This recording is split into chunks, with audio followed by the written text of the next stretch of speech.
नमस्कार दोस्तों। आज हम आपको लेकर चल रहे हैं हिंदी साहित्य की एक महान विभूति, कोमल भावनाओं की कवयित्री और छायावाद की प्रमुख स्तंभ के जीवन और उनके अद्भुत साहित्यिक योगदान की यात्रा पर। महादेवी वर्मा का जन्म 26 मार्च 1907 को उत्तर प्रदेश के फर्रुखाबाद में हुआ था। बचपन से ही वे अत्यंत संवेदनशील और प्रतिभाशाली थीं। उनकी शिक्षा इलाहाबाद में हुई, जहां उन्होंने संस्कृत और हिंदी में गहरी रुचि विकसित की। उनका जीवन सामान्य नहीं था।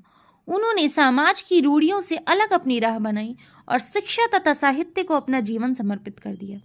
महादेवी वर्मा छायावाद युग की 4 प्रमुख कवियों में से एक मानी जाती हैं। उनकी कविता में करुणा, प्रेम, विरह और आध्यात्मिकता की गहरी झलक मिलती है। उनकी प्रमुख काव्य कृतियां हैं यामा, निहार, रश्मि, दीपशिखा।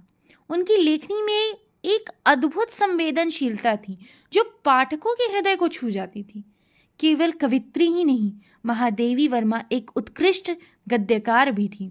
उनकी प्रसिद्ध गद्य रचनाएं हैं अतीत के चलचित्र, स्मृति की रेखाएं, श्रृंखला की कड़ियां। उन्होंने नारी शिक्षा और अधिकारों के लिए भी महत्वपूर्ण कार्य किए। वह प्रयाग महिला विद्यापीठ की प्रधानाचार्य और कुलपति भी रहीं। महादेवी वर्मा का व्यक्तित्व अत्यंत सरल और आध्यात्मिक था। वे पशु पक्षियों से गहरा प्रेम करती थी और उनके बारे में भी भावपूर्ण लेख लिखे। उनके जीवन में त्याग, सेवा और सादगी का अद्भुत समन्वय था।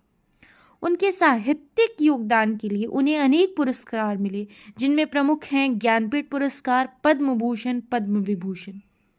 उनकी कृति यामा के लिए उन्हें विशेष रूप से सराहा गया। महादेवी वर्मा केवल एक कवयित्री नहीं बल्कि एक युग की आवाज थी।